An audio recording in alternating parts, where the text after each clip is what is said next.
Welcome back to Obituary. I'm Spencer Henry. And I'm Madison Reyes. Oh my God. And I'm just so happy to be here. Me too, on this gloomy Thursday, but God, good vibes. We're on a good one today. We're on a good one. I got dressed today like, yes, Valentine's Day is right around the corner, and then realized this will come out after Valentine's Day. But you look so cute. My But little it's- pink lady. You know, Pink Pony Club. Yeah, you're at the Pink Pony Club. We're going to keep on dancing. We're going to keep on dancing. We're going to keep on necromancing And at the Pink Pony Club. yes, and the next episode, we will be naked. Oh. Like the Grammys. Oh my God. Like Kanye West's wife. That was wild. Wild.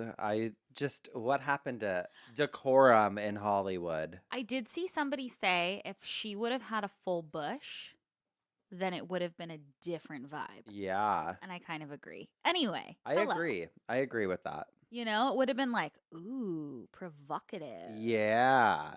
But I don't know. It was just, I keep seeing two people posting the image of like him naked and her just, like wearing the coat or whatever. Him in like big boots. God. Well, I didn't even watch the Grammys because we were in Palm Springs this weekend. Yes. I didn't write an obituary for the Palm Springs house. Not ready yet. Okay. Not ready yet. But it's kind of obituary-ish, like the vibes, because, well, two things. So one, I was down there with the champ and the dogs this weekend, and but my dad we sold the house, so he had to come pick up one of the cars that was at the house. Mhm. So he flew in, literally came to the house for 20 minutes, grabbed the car, and left. But he came while we were out having breakfast. And so when I got back, he's like, oh, I spread some of Mom's ashes back there too. Which, like, Aww. by one of like the chairs that she loved to lay out on. And so that was obituary-ish. And then also just like the weird feeling of, so we've had this house for like 20 years. Mhm. It was so, There's like a grief. yeah, I totally cried when we left because I was like, it's just like a last kind of tie to, like family, everything, all the traditions, everything changes so much the more people that are gone. Yeah. And so it was But like, that house is kind of like a constant. yeah, Yeah. it's just always been there. We've always had a house in Palm Springs. So it felt kind of sad and kind Yeah. of like, oh man, it was less about the house and more about just like how being there, you still feel so connected. And I was like looking Yeah. around. I'm like, what can I take that feels like representative of the house? I took a few Right. things that just were always there. Well, wait a second. You told me that you saw a spirit. Can we talk about that? Okay, that sounds insane, and I understand that. But we were. Wait, first of all, have you ever seen a spirit before? I feel like that was the first time that it was so. I know there's non-believers because I was one for such a long time. But let's just say I saw something. I don't know what it was, but I was going through all the cabinets and everything. Like, is there anything that I want to take? Because, we still have some, games and stuff under the TV there. And so I opened up one of the cabinets and I found, like, back in the day when you used to get your pictures developed, you would get Mhm. like a photo envelope. Mm-hmm. And so I found one of those and it had just a bunch of random family pictures in there. Okay. It was like spanned across years. So I think it must have just someone was doing something, organizing, and just put them in there. One of the pictures was my grandpa's sister, my Aunt Arden, and I love that name. Arden. she was such a cutie. She had little bangs always, and she was just the Aw. sweetest. We were sitting there later that night, and I just saw something out of the corner of my eye go past. And it scared me at first because I thought someone was in the house because a handyman had let himself into the house earlier that day. Okay. So at first I was like, Is he still I here? had like a quick second, but then it was just like a blur. But in that blur, I felt like it was my Aunt Arden. Wow. And I've also been having lots of dreams about deceased relatives. I had a dream about my mom last night. Oh, shit. Did it feel like different than.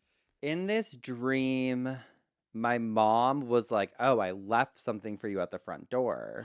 Go see what it is. And it was in my house that I'm currently in, which was weird too, because I feel like most of the time at least in my dreams, I'm always at a house and I know whose house it is, but it's never their actual house. My mom was like, oh, I left something there, like, go grab it.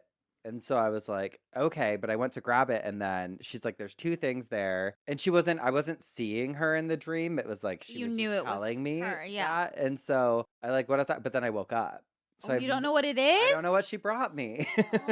Oh, no. But yeah, I thought that was I've been having weird interesting. dreams about my feet, Oh. which I don't know what it probably means something deep. But remember I told you I had a weird dream that there was a kitten and I looked down ate at your its feet. No. The kitten had no feet. Oh, and the that's feet what were it was. hot dogs. Yes. Dream interpreters. Is anyone out there? Okay, wait. I'm going to say dreams about feet Okay. and see what it says. Dreams about feet often symbolizes your foundation, stability, and sense of grounding in life. If you see your own feet, it's a strong indication of feeling grounded and secure in your current situation. Okay.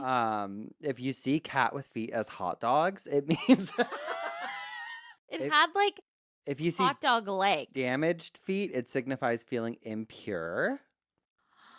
Oh, no. How about no feet? Okay, dreams about no feet. It probably like your foundation feels Yeah, feeling of being ungrounded or lacking stability in your life.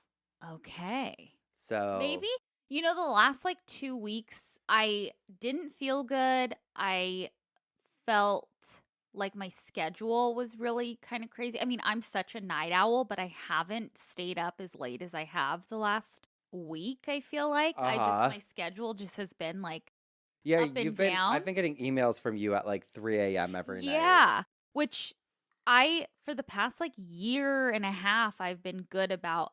I still go to bed at 2 a.m., but I'm in bed at midnight, phone is away. Yeah. And like the last like 2 weeks, I feel like have just been kind of crazy.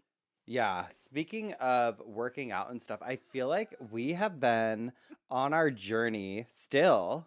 Yeah. More committed than ever. I've Yeah. added more days a week that I'm going to the gym. I feel like proud of us for sticking with it because you guys remember, I mean, when we started it. Oh my God. fact I that we've thought I still- wouldn't get through the first week.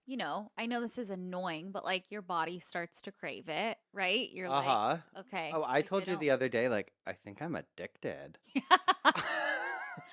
Okay, wait. I bought TikTok fucking got me, but I didn't buy it on TikTok shop. I bought it somewhere else. Everybody is using weighted vests now. And I take the dogs on 2 long walks a day and I'm like, okay, I'm going to buy a weighted vest because that's something I can just add. Yeah. That helps. And it goes up to like 30 pounds. And I was like, oh, I'll do 25 pounds, And I told, well, I guess my trainer now, he's not your trainer anymore. You have a different one. R.I.P.. And he's like, why would you do that? He's like, your lower back and your ankles, like, don't do that. I'm like, I walked around with 60 more pounds on me. Like, why not? So anyway, I still did it, but it is so heavy. Makes such a difference, huh? It makes such a difference. Oh, I noticed that even just for my sister having kids, like walking around with those kids, I'm like, Jesus Christ, this is like a whole extra fucking thing I here. know. It's like a workout. The arms of a mom, strong. The arms of a mother, like true. no other. It's true. Well, no, we were talking about this. So I'm going to a new trainer, and I'm going to him twice a week. We were going to our other trainer 3 times a week. Mhm. So I started going to these HIIT classes, like on the other days of the week. And I love them so much. And some of you guys that like follow me on Instagram, I feel like have DM'd me. Like, you're like, oh my God, you work out at blah, blah, blah. It like has such a cult following. Yeah. And I love it. It's just been great because there's one right by my house. I can just like drop in there like 2 or 3 times a week. And that way I just get so many more workouts in. Right. Well, I've been trying to get you to join this gym with me and like do these workouts with me because I'm like, I know you're going to fucking love them.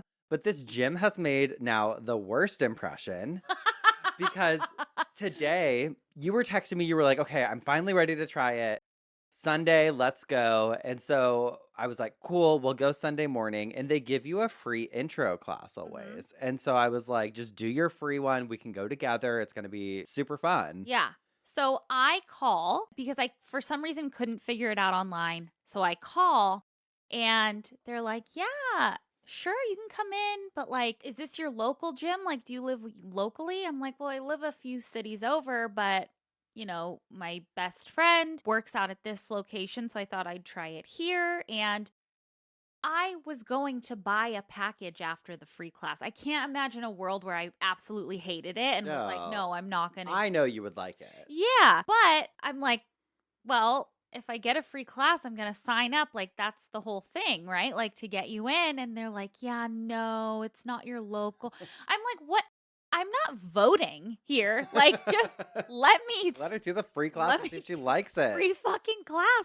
I'm guessing that these places are franchised, Yeah. right? So it's like they want you to purchase at that location. But you would anyway, like But if you wanted to work out with me or whatever, or also like if we wanted to work out before recording sometimes, or like Totally. I was like, oh, okay, well, I'll call you back. Or I was like, you know, I was like, okay. So then I texted you and you're like, well, just here's a link, like sign up for the free class here. And that should be fine. And I was like, okay, cool. It let me. And I signed up. And then what happened? And then I get a text that's like, it's a long But it was text. like, hey, I noticed you were able to sign up for that free class. Yeah. Like, totally called you out. And they were like I mentioned, blah, blah, blah, blah. Just kind of like rude. And so I was like, okay, text them back and say, like, hey, I work in blah, blah, blah. Uh-huh. Twice a week, so that will be the one that I'll probably be working out at the most. Yeah. Like, hopefully that's okay or whatever. Yeah. And they were like, yeah, if you're working locally, then like, yeah, I guess. yeah. And I'm like, you know what? No, I know you love this place, and it's not the. Oh, I don't give a fuck though. But it's not the gym as a whole. I think it's lovely. I'm gonna still try it in my city. Absolutely. And I love the whole thing that it's in so many different locations that you can go wherever you are. But I was like, this person, well, I texted you. I'm like, okay, kind of love her because she's a bitch. Yeah. She was like, I was like, yeah, low key, I really like fuck with her vibe. She's like, she's like security. Yeah, like a bouncer. They're probably trained so hardcore. The fact that she was on you like that though, like immediately texted you like, hey, saw you were able to sign up. What did I say? I was like, they're gonna see my phone number. I already know. Yup. Like, and they did. That's crazy. But if I were the owner of that place, I'd be like, absolutely not. Like, you need to bring business in. Damn.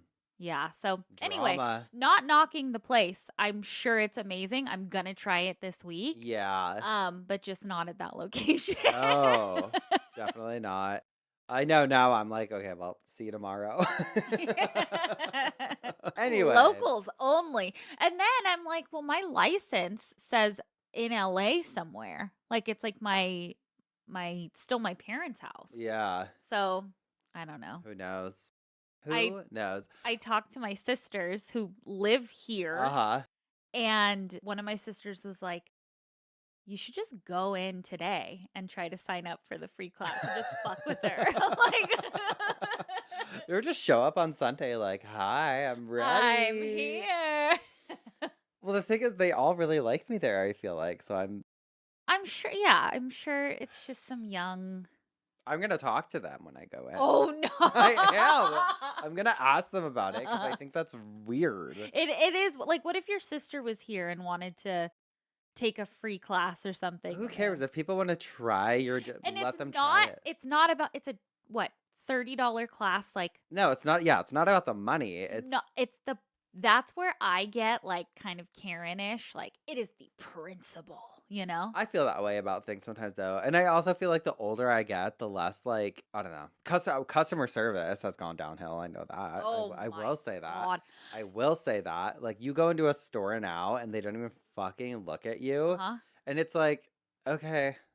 You know, I watch another podcast. It's Delta Works podcast called Very Delta. Okay. And she does a monologue in the beginning of the show. And it's my favorite thing ever. I'm subscribed to the Patreon. I love it. And her whole thing is she's like, I know people have a lot of things going on, but I'm here to fry the small fish, not the fucking big fish. I'm here to fry the small fish. And she will talk every single time, like, kind of like this, like, no, it's the principle of this little thing. I know there's crazy things Okay, see, I going on like in the that. world. I know. Well, let's get her on the podcast. I love her so much. Well, Delta Work, if you hear this. Just know we love you. Sure. She's a fragrance girl. She's she's the best. I need to watch her. I feel like you love her. She's so funny. Okay. But regardless, I would say that this gym, in this situation, they were the asshole. You know what? They were. And that feels like a great transition. Feels like a good time Cute. to talk about some assholes. Yes. And this first one says, am I the asshole for telling my cousin to take down a Facebook post about our grandfather's death? Okay. Which is like always a dicey thing, I feel like. I know. It said, sorry if this is long or confusing. I've never used Reddit before. I, 26 female, have been having an issue with my cousin, Emma, 29 female, that has gotten the whole family involved, and I need some outside perspective. Our grandfather hadn't been in great health the past few years, and over the past month or two, he'd really gone downhill.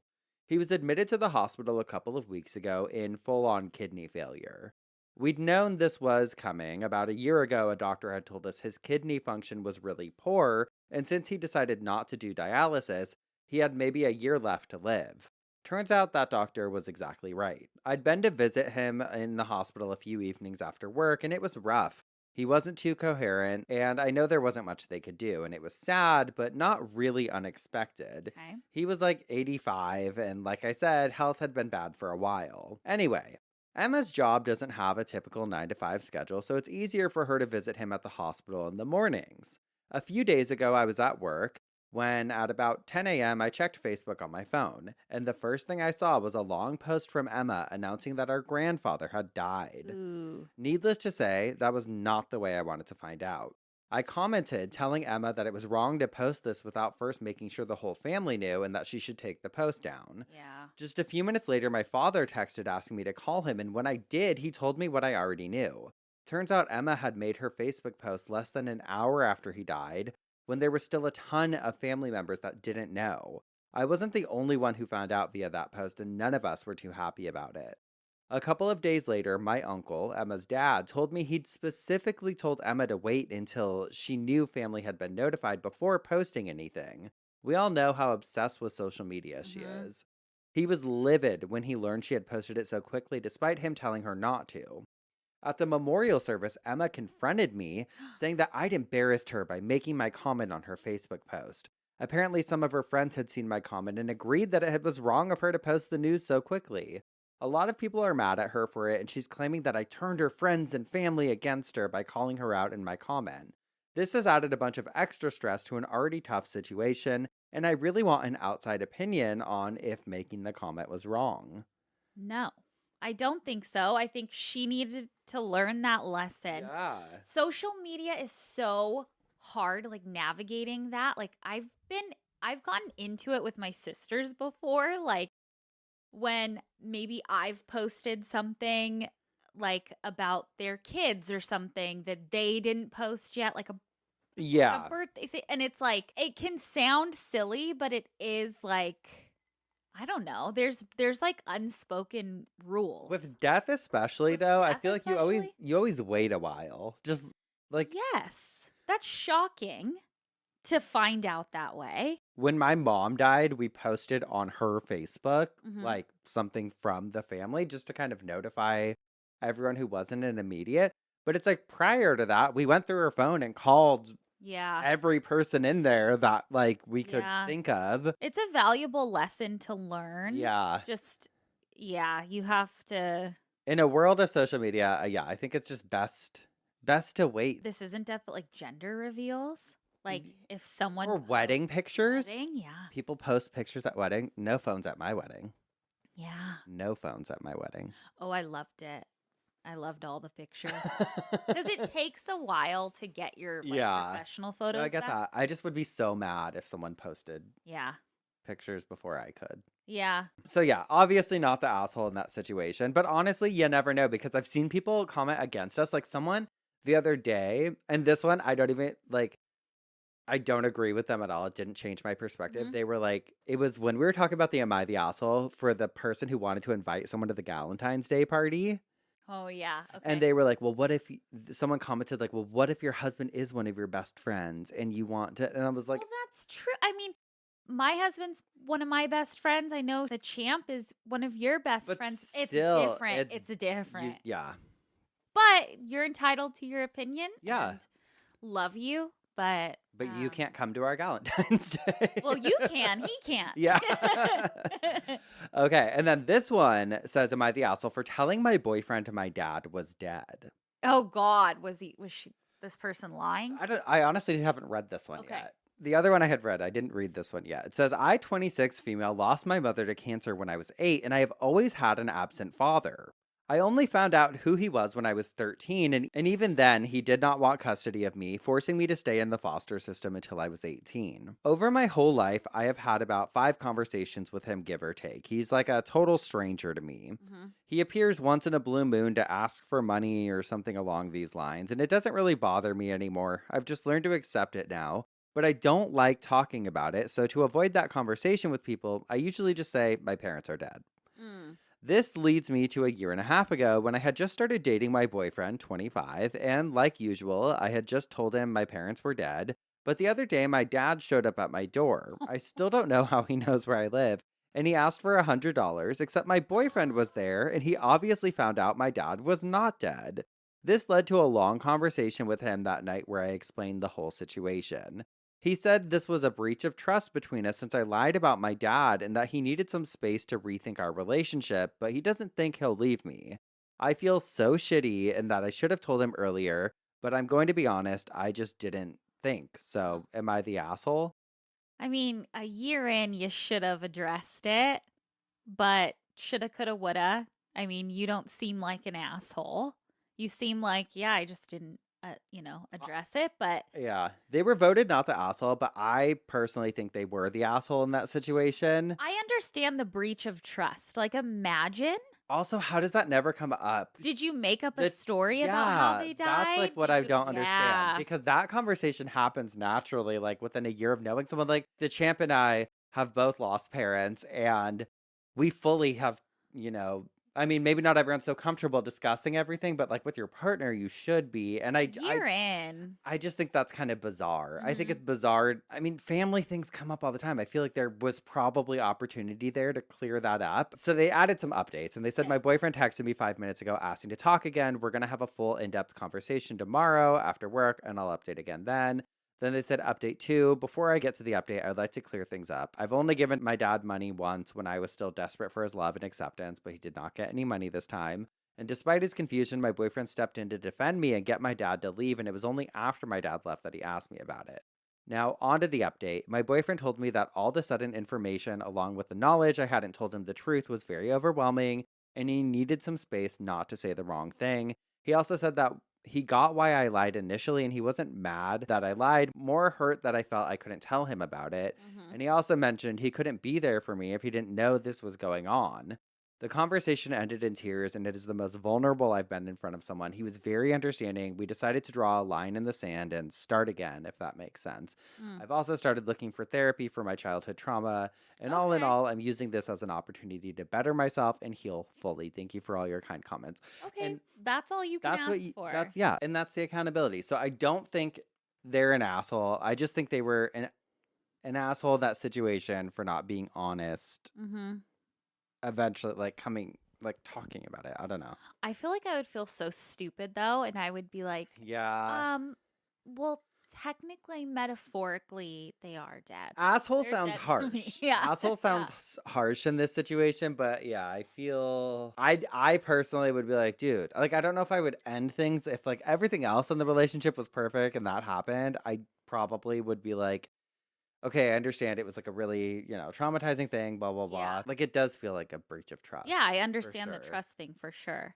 But good that you're gonna get some therapy Yeah. for your childhood trauma, and I'm sorry that your childhood was the way it was. Yeah.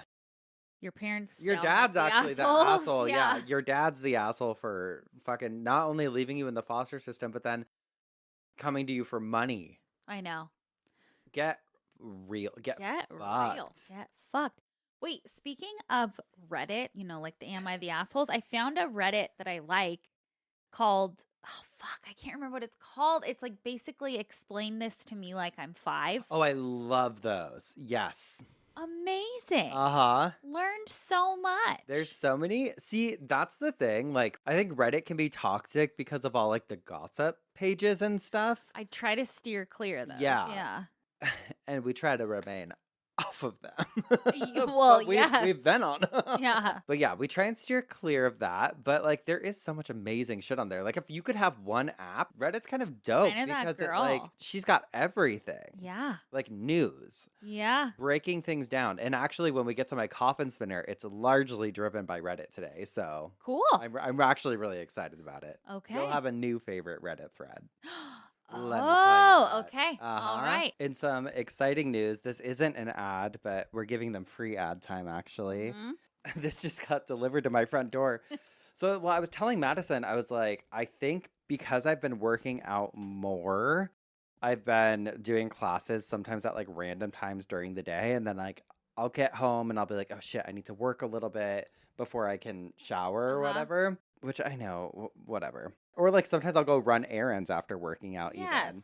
And I've been like kind of breaking out. And she was like, oh my God, everyone's talking about this spray. Yeah, that like Tower 28. But then I saw it's hypochlorous acid and I clean with that. It's like a great non-toxic thing, but it kills germs and Well, this is from Tower 28. spray it. Let's see how it feels. And this is vegan, cruelty-free, alcohol-free, oil-free, and fragrance-free. Spray It it. doesn't say how to spray it. What do you mean? Just spray it. I like to know instructions. Oh. Hold 12 inches from your face. It could also be from your headphones because it's kind of right there. No, because it's like You got to spray more. more. Yes. Yeah. There. Do the whole thing for good. Yeah. Okay, well, I have a listener email. Get ready for this, Spencer. Get ready. Hi, Spencer and Madison. My mom introduced me to your podcast, and it's one of our favorite things to talk about. Love that. I love that too. Madison, we love your contagious laugh, and Spencer, you are just a gem to listen to. Disclaimer, you can use my name. It would be an honor. English is my third language. It's late at night, and I'm tired while typing on my phone, but after hearing this story again during the holidays, I just had to send it to you both. I wanted to share with you both the story of my grandfather's funeral. It's not a story that many people can appreciate due to the morbid nature of it, but I feel like your audience and you both will get a kick out of it. 2 things to keep in mind with this story. First, this happened in Brazil, and it is our culture to not embalm the dead, so funerals can happen same day depending on when a person dies or the next day, but not any longer. Well, that's like in Mexico. I feel like that happens a lot. Mhm. Yeah. Second, my grandfather was a huge joker. He loved to make people laugh and make inappropriate comments to make uncomfortable situations feel ridiculous to those involved, and we love that. Mhm. We appreciate that. Yes. One of his favorite things was to make jokes at funerals. Not at anyone's expense, but to truly bring laughter to those around him. He was a trip. There's nothing better than laughing when you know you're not supposed to, like having to hold it in. That's our whole friendship. I know. That's our whole Oh my friendship. God. We've been told some horrific things and we can't. We just look. We know we're not supposed to laugh. We just love to laugh. Well, we have talked about this. Like, what is wrong with us? It was like, oh my God, are we going to hell? Yeah, but it's just like, if we really expressed our emotions, I think we'd be on the floor crying, bawling. Laugh or cry, babe, and we're going to laugh every time. It's the truth. It is the truth. I'll be laughing at my own funeral. Me too. Well, Grandpa died on March 31st, so his funeral was on April 1st. Yes. April Fool's Day? April Fools. Oh my God. The April 1st, which in Brazil is called the Day of the Joke.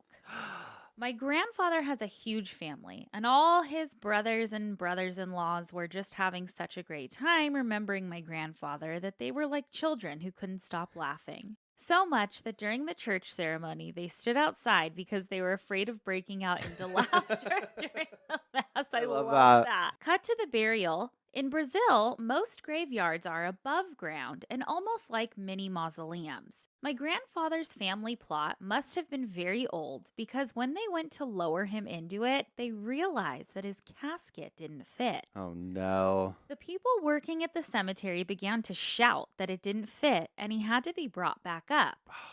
Everyone was stunned and wondering what to do since no one had ever encountered this situation. Imagine, though, just like during the funeral, something like... Well, I would feel so embarrassed if that was me. I'd be like, why don't I fit? What do you mean? What do you mean? Oh, God. Everyone was stunned and wondering what to do since no one had ever encountered this situation when one of the attendants said, "Oh, wait, I have a saw in the truck of my car." Which side do you go on? Do you go feet or head? I think you gotta go feet. You gotta go feet. And then saw the feet off and just stick hot dogs. Hire us to plan Perfect. your funeral. He proceeded to run to the car to retrieve the saw. Then they began to saw pieces of my grandfather's casket as all of my family and funeral attendants gathered patiently around. Okay, wait, but I have so many questions. Like, did they have to move the body out of the casket first? I don't think Or do they so. just go and he's like... I think they just went willy-nilly. I'd be dying laughing. I would die. It was then that everyone realized the ridiculous of the situation. Grandpa being buried on April Fool's, the day of the joke, and getting his casket sawed during his burial because it didn't fit in his plot. Everyone began to laugh and thank him for one more time making light of a sad situation. Oh, I love that so much. Thank you both again for everything you do and for allowing us to learn about history, other cultures, and each other around a topic that is not so openly talked about. Your Geoff, Rebecca. Rebecca, sorry for the loss of your grandfather, but I'm so happy that he could make you all laugh one more time. I just think that the way your grandfather lived is how we should all live, you know? Yep. And how the way he died, too. I mean, even at his funeral, he's making people laugh. Agreed. I love it. Well, Wow. we You are here. You're first this week. I am first this week, which means you should have a little side bit. I do. And this is for Cameron, Cam Anders. This was DM'd to us on Instagram. February 26, 1990 to July 17th, 2023. In keeping with Cameron's request, there will be no obituary write-up. He always said, if you knew him, that's all you need. A gathering will take place to honor Cameron on August 11th in the Best Western Hotel, Lakeview Room, 3rd floor. Okay, I love that. It's like a non-obituary obituary, yeah. That's a death notice, I would say. Good for him. Yeah. You know what? They honored it. He said, no obituary, please. I kind of feel like that's like not petty, but like, no, you guys don't deserve an obituary. If you knew me, you knew me. Yeah, a little exclusive. Oh, he would have loved the girl at the gym. I was just thinking that. Like, they're probably you're not getting in related. here. Yeah. Damn. I know. Like, sometimes I think about that. I'm like, oh, God, I want just like a one-word Doug died obituary. Or just like something so, like, just simple. Right. But I feel like you and I, of all people, there's so much to fit in. Yeah. we have to have obituaries. I know. We really, really need to write our. And put that I'm a New York Times bestseller in there. Well, that's gonna be the first. That might be the only sentence, actually. Yeah, that's all you need to Crazy. know. Crazy. Well, Let's we'll take a little break. Okay, let's take a break. And when we come back, we'll hear what had you spinning in your coffin. Alrighty. We'll be right back. And we're back. What had you spinning in your coffin this week? Well, Geoffs and Girly, just when I thought that we had covered the majority of funerary traditions, what do you know? The world is so big and there are still so many things to cover.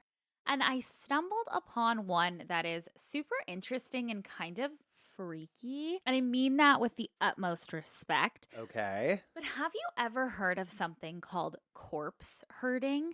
Yes. So corpse herding is basically, I'm just kidding, imagine. Well, it wouldn't be too far off. Remember last week or 2 weeks ago? Oops. No, I don't know what the Tomb of the Unknown Soldier is. I've been there. I saw the ceremony. Listen, I don't know a lot. So when I do know something. You don't even know what you did know. And what do you know? Nothing. Okay, well, tell us about the I coffin know herding. I can't get into your gym. Exclusive, baby. Sorry. Damn, locals only. Corpse herding. Yeah, corpse herding. Corpse herding. We're back at it. We're back at it. I know. I know. No, You belong to to somebody new. But tonight, you belong to me.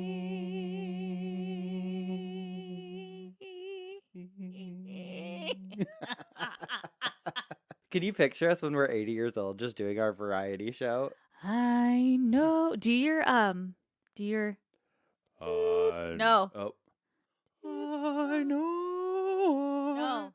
Tiptoe through the window. Through the true love, that is where I'll be.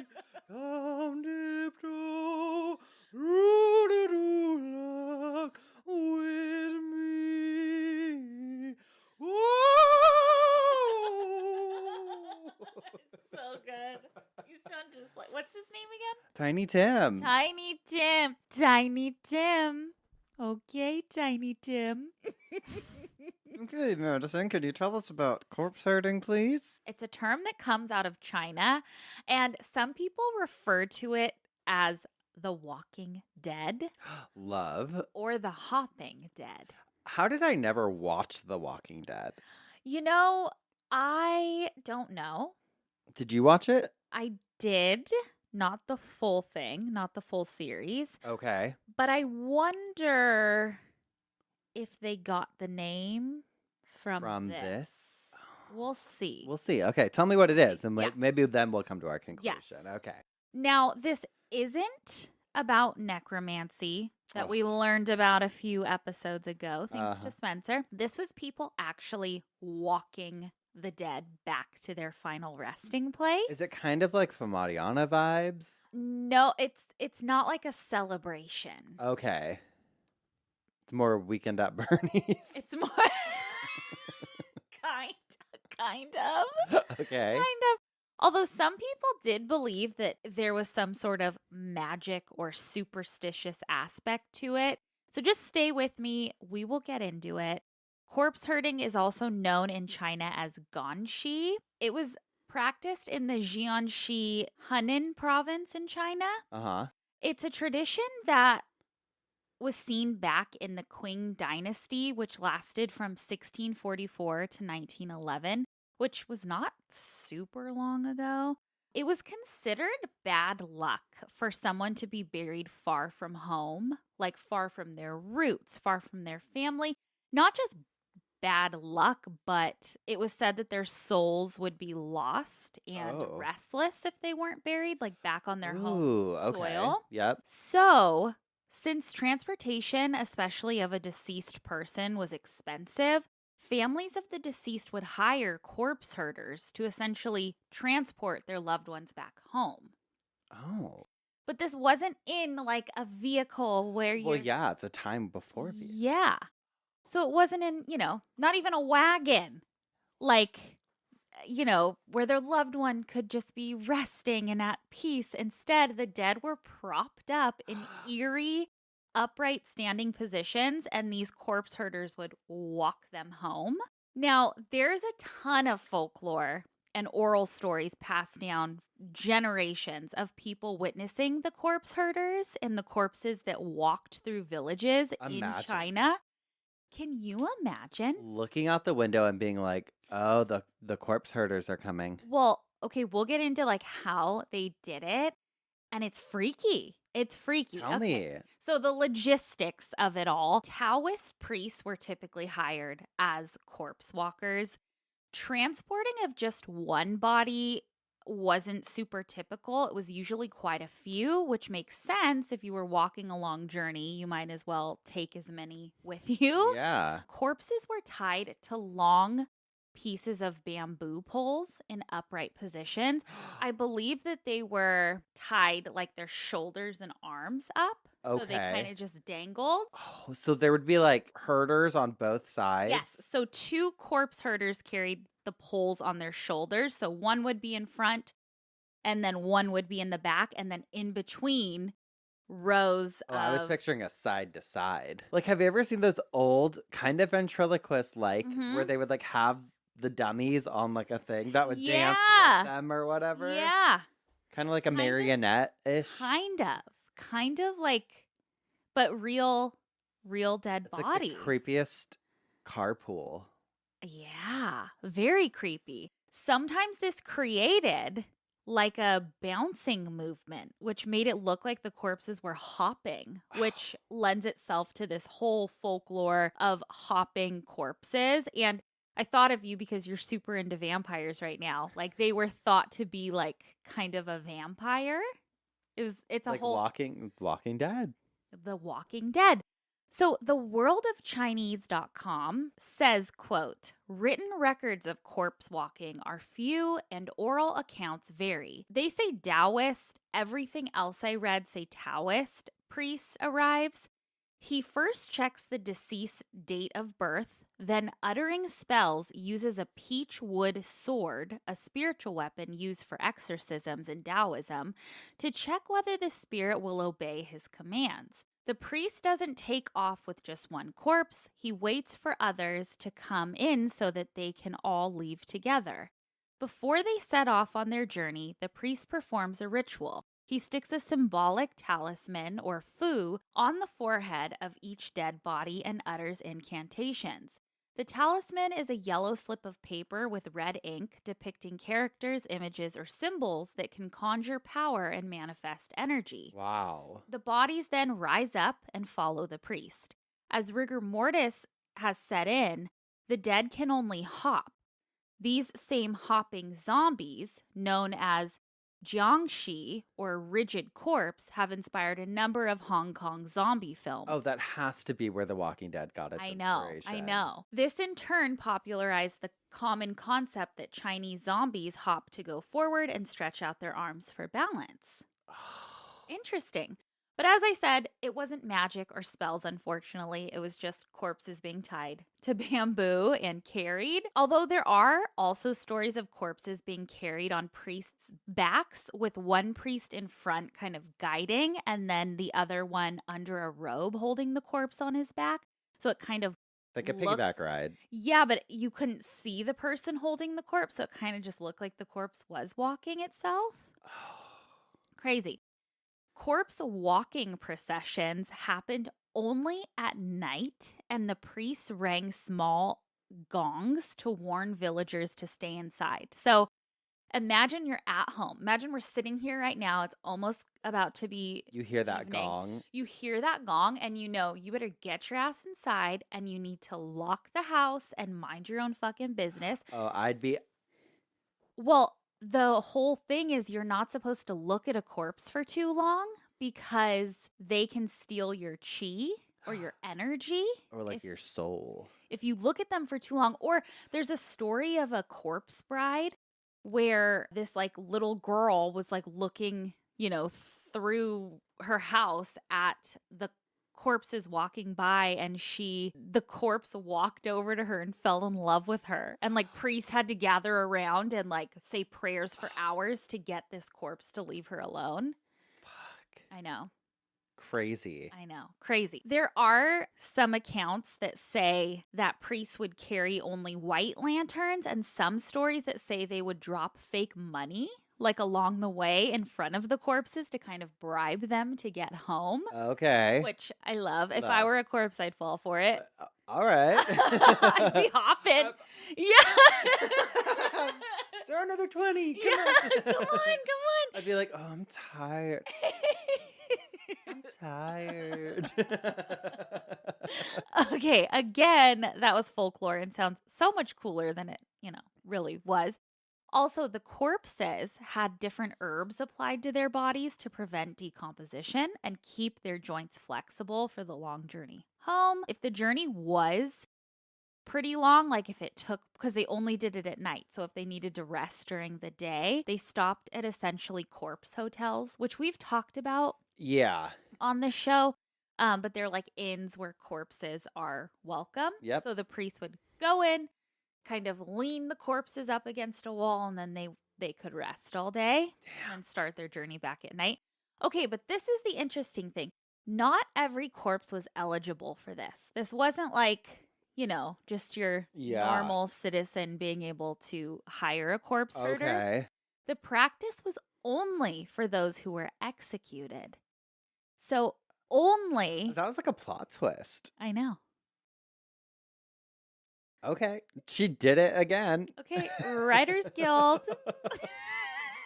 Call me. I was reading an article that I have linked on scmp.com about this and how the practice of corpse herding probably came about because of the quote practice of autumn executions, in which convicts were killed during one short period during the year, meaning that corpses often had to be transported long distances to their burial. So I looked into this because I thought it was interesting, and what I could find was something called the autumn trial system, where the death penalty cases were reviewed every autumn during the Qing dynasty. So the autumn trial system decided which criminals were executed, leading to multiple bodies being executed and needing transport. And the infamous autumn executions created, obviously, large groups of corpses that needed to be carried home. But yeah, you could only be eligible for this if you were, quote, forced to die. Okay. So any other deaths you couldn't do, only if you were executed. And not everyone could be a corpse herder. You had to be at least 5'7", and you had to be over 16 years old. Well, that makes sense that there would be like a height requirement, because if one person was super tall and then one person's super short. Oh my God, they're just yeah, totally. You also needed a good sense of direction. But the most interesting one is that you had to be ugly. You couldn't be attractive. Oh, fuck. We'd never get to be corpse herders. We'd never get to do it. The idea of hiring an unattractive person or an ugly person. Imagine signing up your enemy. And they get in. Or like, hey, they want you to be a corpse herder. That is an insult. Oh my God, that is an insult. I guess their whole reasoning was like, if you weren't attractive, you probably weren't marrying and you probably weren't having kids. And so you wouldn't pass this employment down. Well, and like, kids. Yeah, what do you just walk around at night anyway? Yeah, but also, I guess in traditional Chinese folklore, restless spirits often target attractive individuals more so than... That's why I saw a spirit the other day. That is. Oh my God. I guess it's believed that they're easier to possess. So, I don't know. Corpse herding is no longer practiced today, but the practice largely disappeared in the mid-20th century. So they were doing this until, 50 years ago or something? Wow. I guess the rise of the Communist Party of China and the Cultural Revolution, which took place in the 60s and 70s, banned superstitious and religious activities. And also, obviously, transportation methods modernized, so actual vehicles kind of made it unnecessary. But if you were caught with a corpse, hurting them, and it was already banned, then a lot of times you were thrown in jail with the corpse, which is crazy. Imagine that bail phone call, like, you're never going to believe this. I know. I'm here with this criminal. Stinky. With Stinky. Oh God, it's ugly and stinky. And I'm ugly, yeah. Ugly and stinky at your service. Like, like when you'd go to the mall and they'd be like, Abercrombie Fitch, like, do you want to work here or whatever? Or like when like a Disney person would come and be like, Have you ever thought about auditioning? Oh, I love that. Being in the mall with your mom. Like, and they come here's up. my card. Yeah. My mom would always be like, it's a scam. That's what my mom would say, Yeah. too. They'd be like, have you ever thought about being in commercials or anything? Because it was a scam. It was like pay to fucking. Yeah, pay to play. This isn't like We the could have been 90s. trafficked. I mean, who knows? Okay, but in 2013, there was a news article that I found that pertains to this. This happened in China. This guy was stopped by police because he was walking along a highway carrying his father's dead body on his back. Okay. And people thought that it obviously looked suspicious, so they called police. Police showed up, and he told police that his father had passed away and he needed to bring him back to his like hometown province. He didn't have any money for proper transportation, so he walked and took buses for miles and miles. Some bus drivers were okay with transporting the corpse. They like didn't really bat an eyelash, but they asked how his father died, and his father had died of tuberculosis, so they were like afraid of infection. Yeah. So they're like, okay, get out of here. So he was frustrated and out of options, so he just started walking. When police got to him, he was already 23 hours into his journey, but I couldn't find anything else like because police were like a little suspicious about it, but I bring it up. The pictures are interesting. I mean, he's on his father's back, and Father's on his back. no, his father's walking. The corpse is walking, honey. We're going to hell. That's it. We laugh so we don't cry. Okay, that's it. Oh, I loved that. I know. Thank you. You're welcome. Little corpse herding. Yeah. Oh my God. Well, we're gonna go hoard some herd some corpses. Or hoard them. Or hoard them, whatever. It's none of your business. But when we come back, we'll tell you what had me spinning in my coffin. You're over here for all I know. Yeah. I'm looking over here. We'll be right back. And we're back. Spencer, what had you spinning in your coffin this week? My coffin spinner this week is going to be a little all over the place, girly. I love it. But honey, she's genuine because I was hooked on this Reddit thread this week. And this is what I was telling you about earlier. And it's fascinating. It's called Ask Funeral Directors. Ooh. And I found it when I was looking for an Am I the Asshole this week. It was like a suggested post from this group. And I just spent hours scrolling through, reading all of the things. And I love it so much. I got so much inspiration for future episodes. But I want to start with the specific post that drew me in. Okay.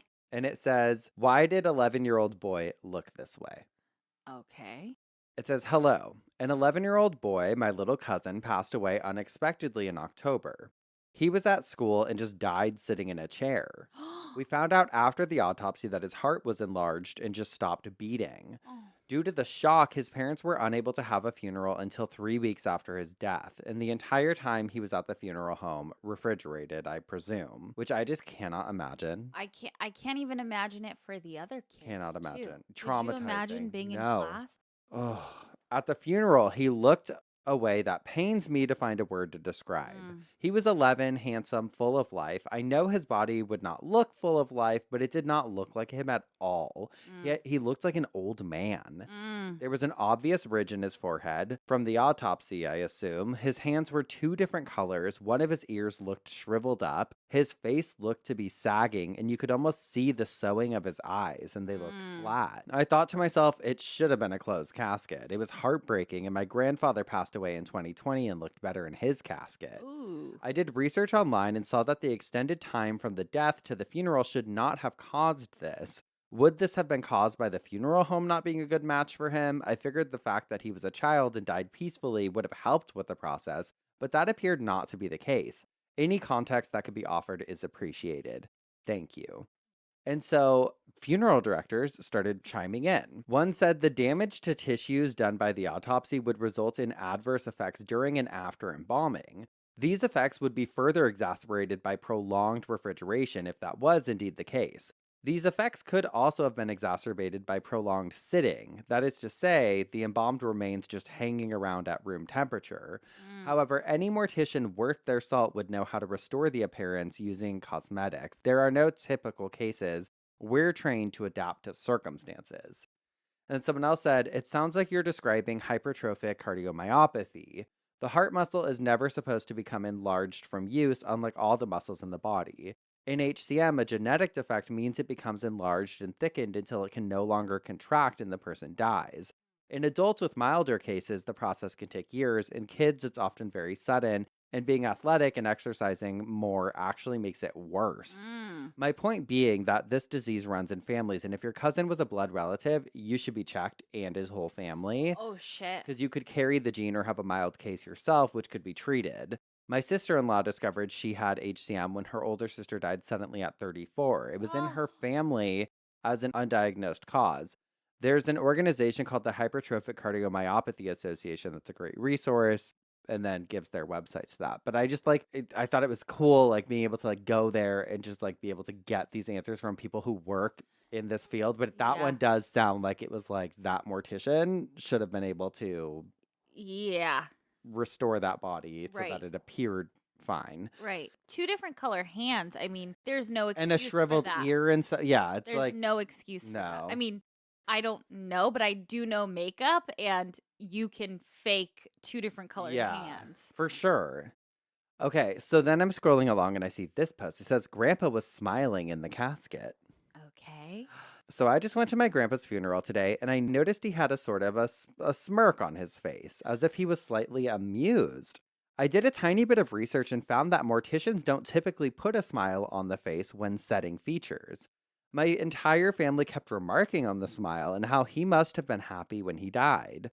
I guess my question is, how did he get that smile on his face? Would a mortician set a smile on his face on purpose? And if so, why? The thought of manipulating a dead person's face to represent an emotion they may or may not have felt feels weird to me. I don't want this post to come off as bashing funeral directors or morticians at all. I really respect the work you guys do. I'm just curious. I love a smile in a casket. Oh, I honey, want a full... Give me veneers, too, while you're at it. I want a full... I know. Are you kidding me? I want to... If I ever get veneers, they will be shown in the casket. Honey, put the...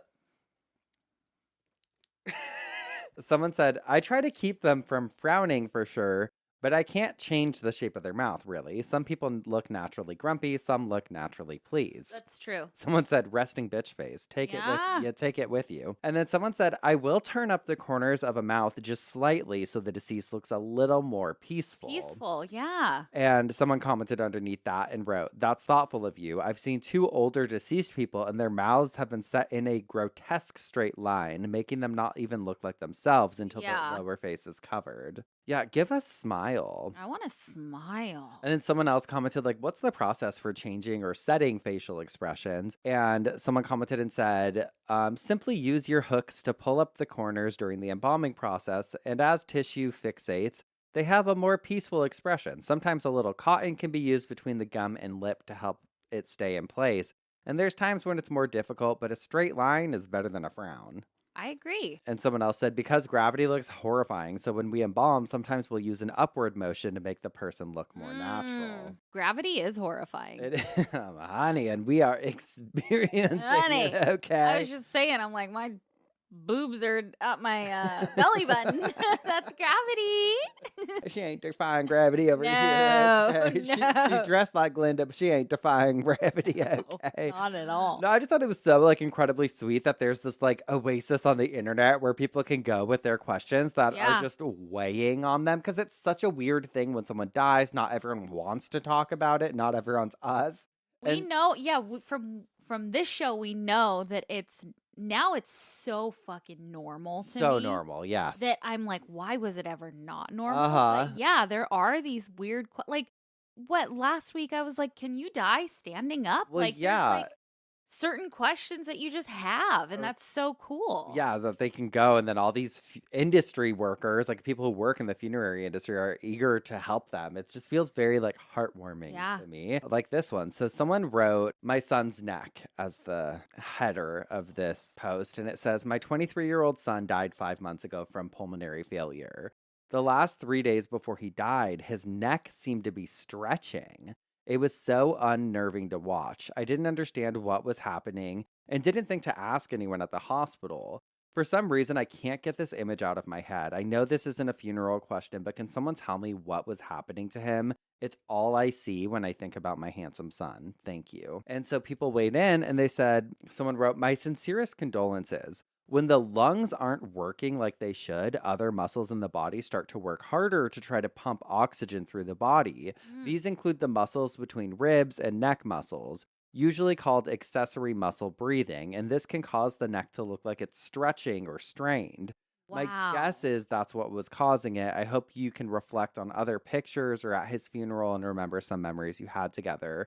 And then someone else commented underneath that and said, I'm an x-ray tech and I second this answer. I image people in states like this all the time. And one of our biggest indicators of a collapsed lung is diminished lung sounds and tracheal deviation. And that means it looks like the throat is off to the side.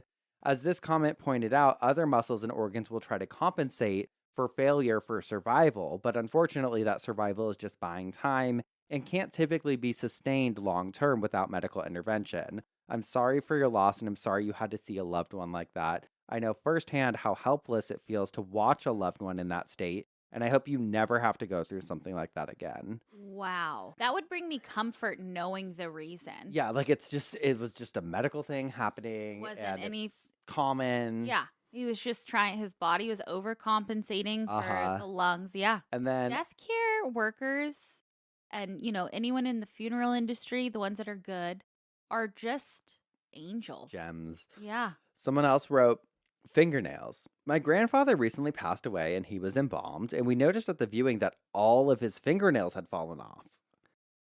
Okay. I was like, oh my God. First of all, that's also something. I love a press-on nail. Please get some very natural ones for Grandpa. Why would you send him out there with nothing? I'll staple them. That's crazy. Get some crazy glue. The funeral director offered no explanation. We assume it had something to do with the preparation of the body, but I want to know what happened. There's no excuse for that. Well, someone said, how long had your grandfather been deceased before the funeral? The only thing I can think of is that he had been deceased for quite a long time or kept in a very moist environment, which can cause the top layer of skin to come off, and I've seen that take off fingernails before, but I really can't think of anything else. And this person wrote, he passed away on a Monday afternoon, and he was taken Monday evening about 2 hours later. The viewing was on Friday. Are you sure Grandpa had fingernails when he was alive? Yeah, were they there to begin with? Well, then someone else wrote, fingernails fall off due to a few things: injury, infection, certain medications. As we grow older, our nails become brittle and fragile. I don't believe it was necessarily the embalmer's doing. Personally, I've had decedents' toenails fall off just by removing their socks. That, I think, falls on the mortician, because why are you not going and getting some Kiss nails from CVS and gluing them on? Grandpa with the press-ons. No, but they make natural ones. I would rather, I'm not talking big red. Everyone needs fingernails at their feet. It's true.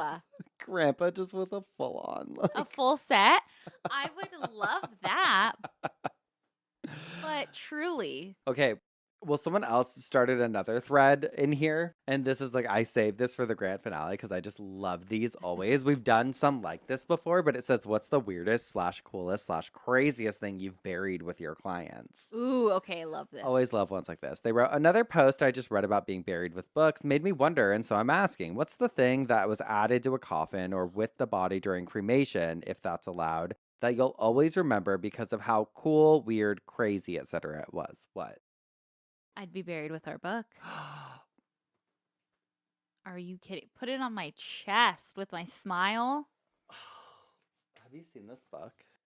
You guys, this is everything you need. And we do actually talk about some people being buried with stuff in here. Yeah, we do. That's one of my favorite sections. If you haven't bought our book, you can. It's Obituary, the Big Hot Book of Death. It's spelled just like the show. It'll be right here and here.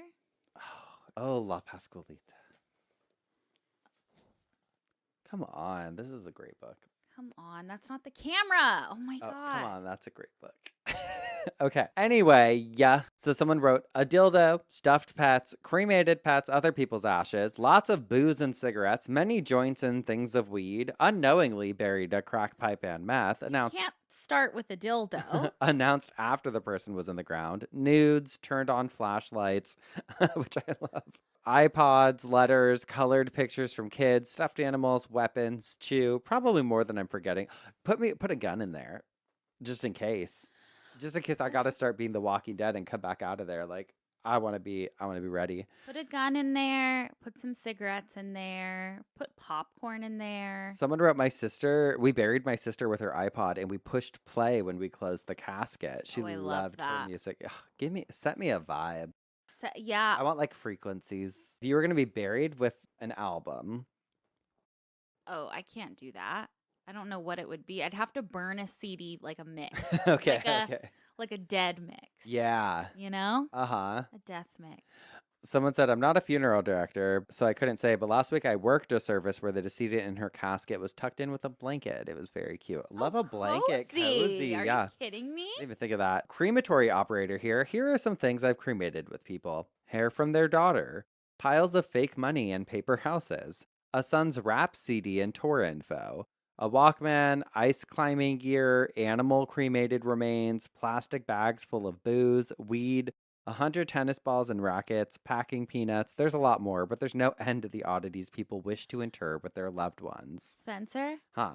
I'd like to send it out to the Geoffs. Anybody who is a crematory operator who may listen, would it be possible to cremate our book? I think so. I think so. Someone said the most interesting thing I cremated with someone was fishing poles. Buried was multiple pounds of marijuana, joints tucked into each finger fold on his chest, half a bottle of tequila. The cremator's like... and probably about a dozen yerba mate drinks. The casket weighed almost 400 pounds with all his stuff in there. Damn. The headstone 6 feet long and weighed over 800 pounds, and his entire funeral was paid in cash. That reeked like pot, but that's Humboldt County for you. Okay. Someone said 26 pet urns and a dead bird in a toothpaste box. We kept the bird in the cooler with the decedent. Oh. Thousands of dollars of beautiful jewelry. The daughter wanted it. The husband of the deceased / dad of the daughter didn't like her behavior throughout life, so he buried every piece of jewelry he gifted in their 60-year marriage. Fuck. You can't have it. Oh, girl, I'd be a gravedigger. Someone said I cremated the guy with the pepperoni pizza. Yum. Someone else said lots of jewelry, lots of cigarettes, lots of weed, but I do always find it tender when I get to tuck someone in with their special blanket or pillow for their final rest. You have a blanket. I do. Someone said we buried a cop literally on his motorcycle once, which you know we fucking love. Love. Someone said when my ex's grandmother passed away, they euthanized her dog and put it in the casket with her. They killed the dog and buried her with it. Who does that? Yeah, it's fucked up. I wouldn't do it, but I would like hot dog with me, like her remains with me. Same. I'm like, euthanize me when the with dogs die. Someone else said, not a funeral director, but went to mortuary school. Around 1999 or 2000, I was around 13 or 14 years old, and I went to the funeral of a great uncle. He had decks of playing cards, loose cards, and casino chips placed all around him in his casket. When I say all around him, I mean it was if he was in a bath of casino chips and cards. I love that. I tried to count how many decks of cards were in there, but I couldn't finish without reaching in the casket to move things around. But I stopped at 17 decks. He and my grandpa lived for gambling at the casinos in northern Michigan. There were actually more than a few casino employees who showed up to the funeral, LOL. Whenever my dad and one of my brothers would go up north to hunt, they would take grandpa along so he could stay with his brother and go gambling with him. My dad would pick grandpa up when it was time to go home. The weird thing is that my great uncle and grandpa actually won quite a bit of money, but never told anyone. We had no idea just how much money my grandma and grandpa had until my grandma passed in 2013 and my dad had to distribute the assets. It was shocking. They lived such a frugal life. We knew they certainly weren't destitute because my grandpa had a nice pension from the city of Detroit and his military pension from serving in World War II, but we didn't know just how well off they were. It was nice to know that Grandma gave away a lot of money to charities. She was also around to help anyone when they needed money. Most of us would turn her money down because it felt vulgar borrowing from not just a sweet little old lady, but the world's best grandma. Aww. My grandparents have been a great inspiration for me. They were proof that one doesn't need a lot of expensive materials to be happy. So, but that gambling money. Oh. Ooh. Bury me with it, baby. Ooh. You're not getting shit. Yeah, people keep pissing me off in this world, in this lifetime. Guess what? It's all, I'm taking it all. I am taking a U-Haul with me when I die. But yeah, I just loved that. I thought that was so cool. I love it. Yeah. Love, love, love. I love like exploring just these weird questions, and everyone has them. Yeah. Well, and weird. I wanted to do this as kind of like a listy coffin spinner just because I felt like these were all questions that would make good coffin spinners, but also But there's not enough info. I know. I know. I agree. So another one of those. But yeah, that's my coffin spinner for the week. Well, thank you. I loved it. Good. I loved it, and I think that I will be requesting a smile in my coffin. I want a smile, but also angry. No. I want a silly face. Or I want this. Ouch! Or like yeah.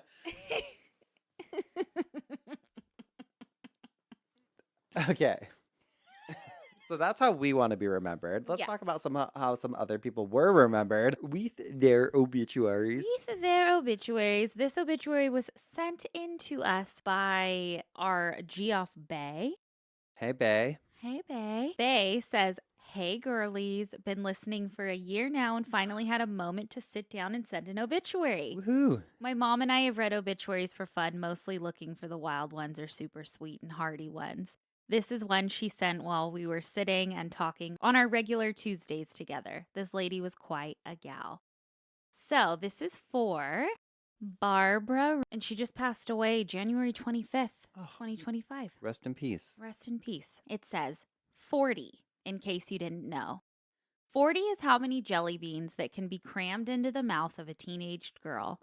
A discovery mankind still might be seeking today if it were not for a blonde and green-eyed wild child named Barb and her buddies Karen Lloyd and Heather a half-century ago. And only 40, Barb could verify, because 41 gets lodged in your throat and up comes the whole gooey black and blue mess. Ugh. Up with it, of course, came that laugh that would light up a lifetime. The Barb one that would start somewhere between a howl and a cackle and end up in full body shaking joy until it fell silent last week. Oh. That's when Barbara Ryan Smith passed away at age 65 due to complications from an 8-year bout with bronchiectasis. She grew up one of 6 kids in an Irish Catholic family in Wilmington, Delaware, effervescent and ever ready for adventure.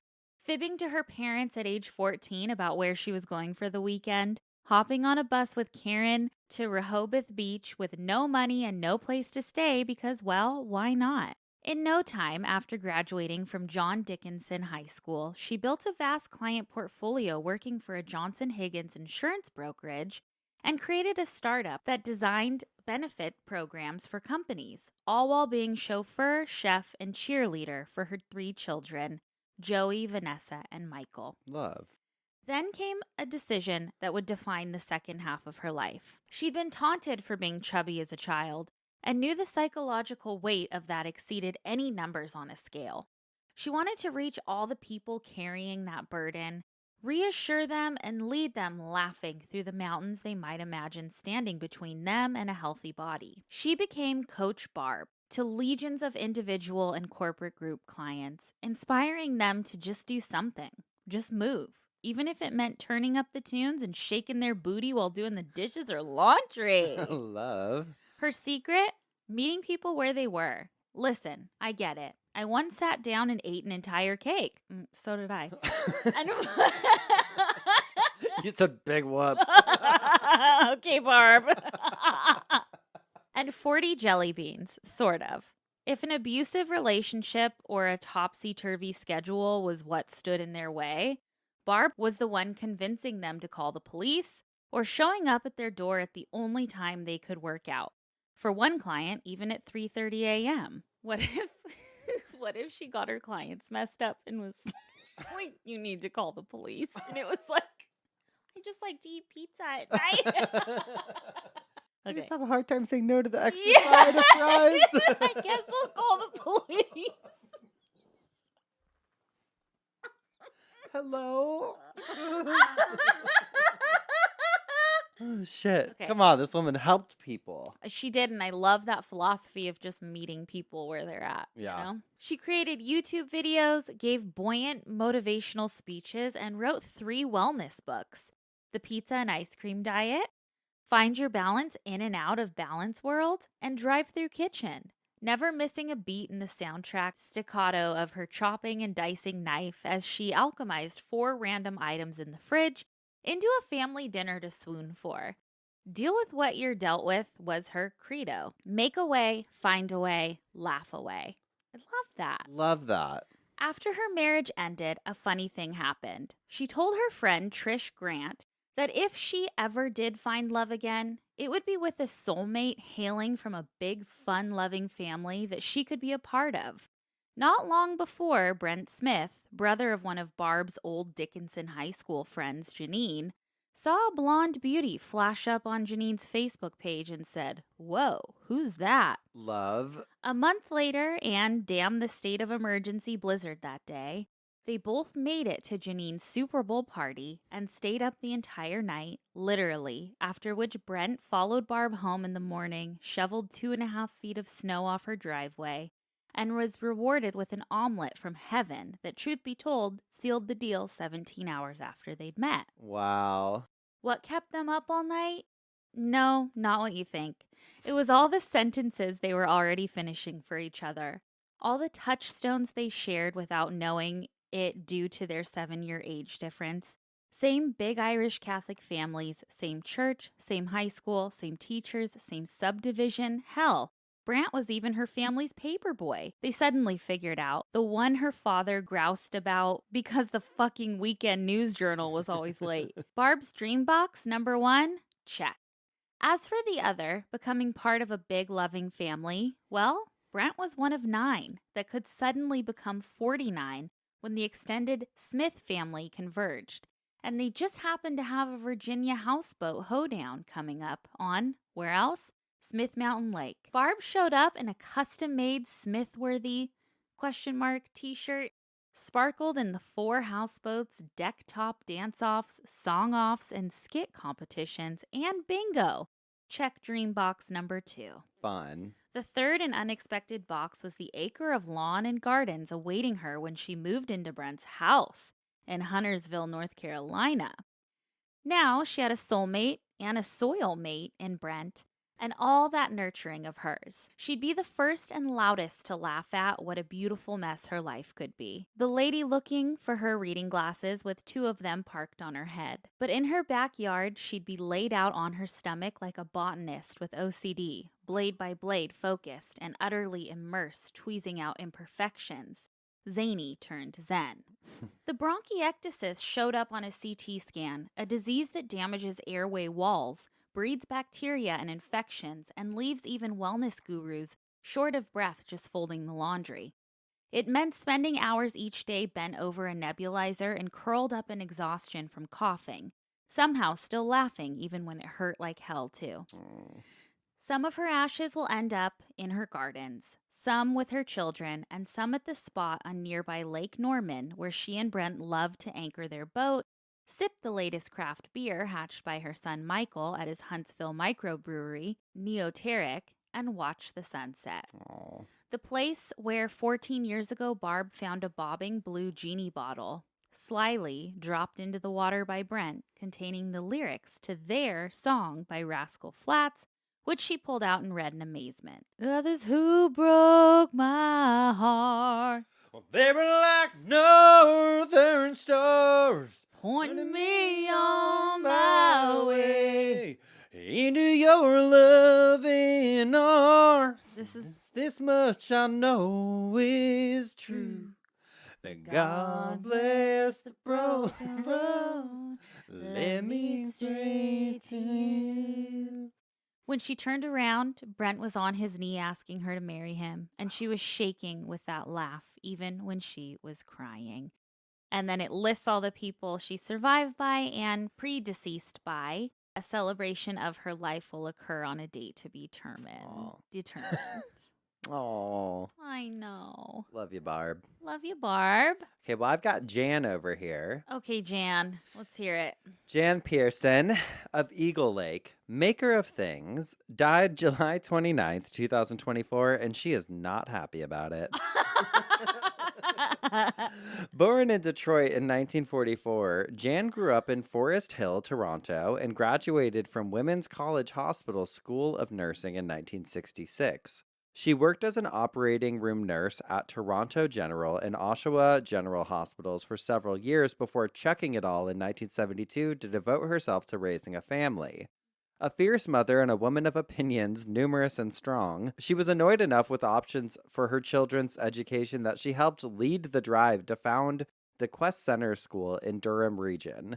She loved to embark on cooking adventures and sometimes misadventures, and never met a craft she didn't want to try. Aww. Her love of fiber arts in particular led to silk painting, felting, soft sculpture, macrame, and weaving. Ask her children about the loom sometime. Upon moving to the Halliburton area, she discovered wood carving and wire sculpture, and she devoted a vast effort to fashioning the throng of insects, dragons, and fantasy characters that festooned the walls and gardens of her home. A lifelong lover of a good deal, she also volunteered at the Lily Ann thrift store, allowing her to bring all manner of stuff home. So much stuff. Was she married? She was, and well, to Dawn Pearson for 56 years. Her children, Chris and Michael, found equally loving marriages to Rebecca and Patrick. Her grandchildren, Chloe and Quentin, loved Jan ferociously, as did Skyla, her spaniel. She is also missed by Amazon and Temu, for whom she provided substantial financial assistance, and by many friends and neighbors who will long remember the sound of her laughter and arguing from across the lake. As per Jan's wishes, there will be no visitation or funeral. Jan intensely disliked cut flowers and will haunt you if you send them. No. Instead, give to Four Seas Food Bank and Lily Ann in Halliburton, and to the Halliburton Highlands Health Services Foundation. Also, if you know a smoker, she wants you to tell them to knock it off. Funeral arrangements have been... Don't look at me, I'll look at you. Funeral arrangements have been entrusted to the Halliburton Community Funeral Home. And that's it. Oh, I love it. That was like a fun one. That was a fun I don't know. one. They did a She's really good job. not on that happy. one. Yeah, she's not happy about it. Not happy about it. Oh, shit. Well, we have spun in our coffins. We have bitched our obituaries. That can only mean one thing. It means it's time for some dumb Ass criminals.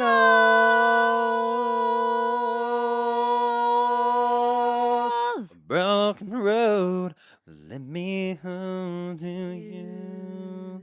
Who you got? I have a real Star Wars lover from, this is 2022. Oh my God, is it you?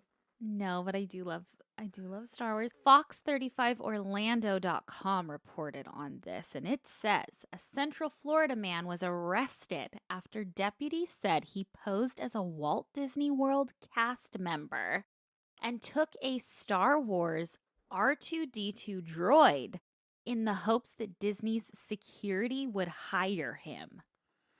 He had a whole scheme. David Proudfoot, 44, of Kissimmee, is facing a grand theft charge and a charge of obstruction by false information, according to an arrest affidavit. The Orange County Sheriff's Office says on May 31st, deputies were called to the Swan Reserve Hotel by Disney security. When they arrived, they made contact with Proudfoot, who they say was wearing beige work pants, an orange work vest, and a Disney name tag. Weirdo. He reportedly identified himself as David Rogers at first and said he worked in the receiving division of the Yacht Club Resort. The affidavit Me too. Come on, Yacht Club members. Ooh. Ooh. Ooh. The affidavit states that Disney security stopped Proudfoot because he was seen by hotel security pushing a cart on the property and it looked suspicious. The officer offered to help Proudfoot with the cart and says that he appeared confused as to how to get to the loading dock and what the hotel's proper procedures are. That's when deputies were called to the hotel. Proudfoot reportedly told deputies that part of his job is to move items from one location to the other. Love that job. Love.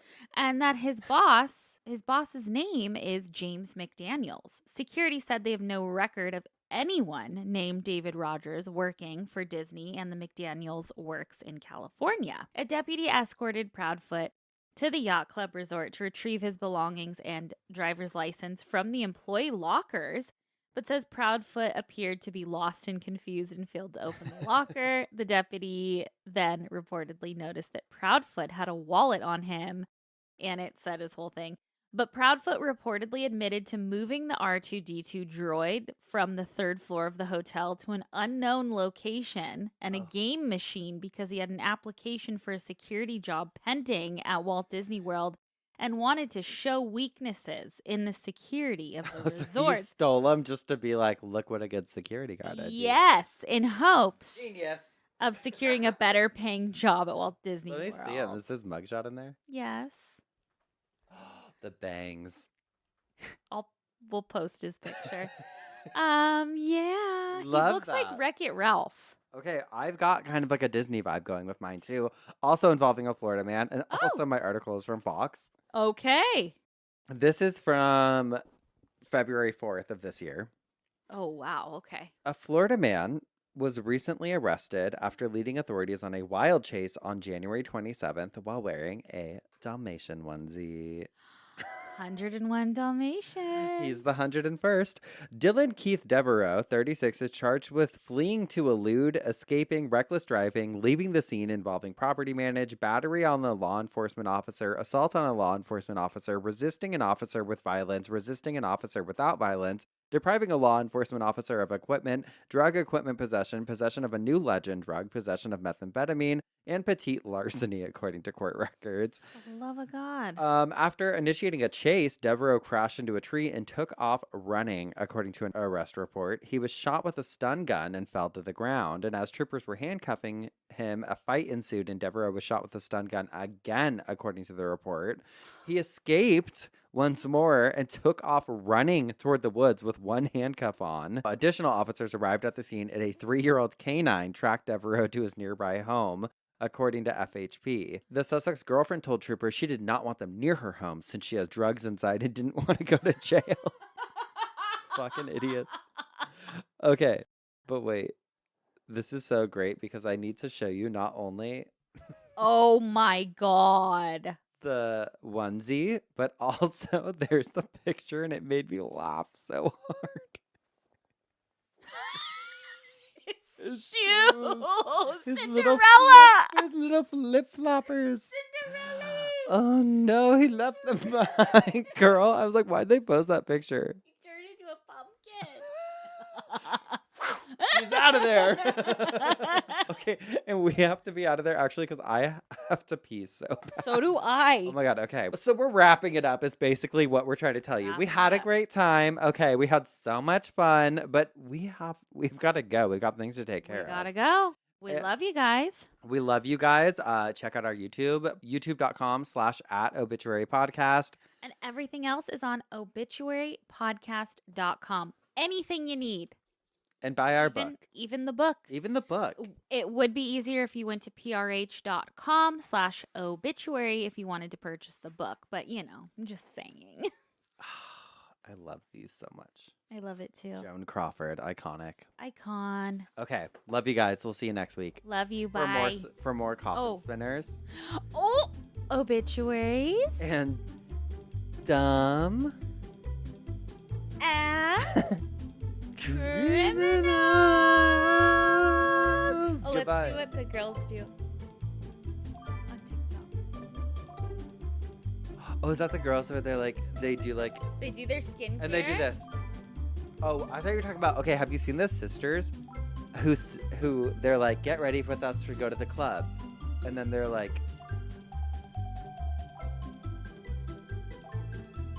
no. Okay, bye.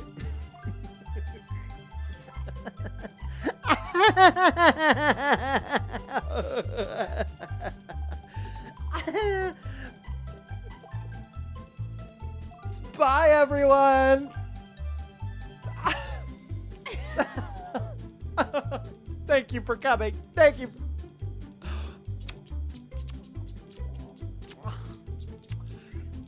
You You've been a lovely audience. Oh, thank you. Oh, no. Bye. Bye.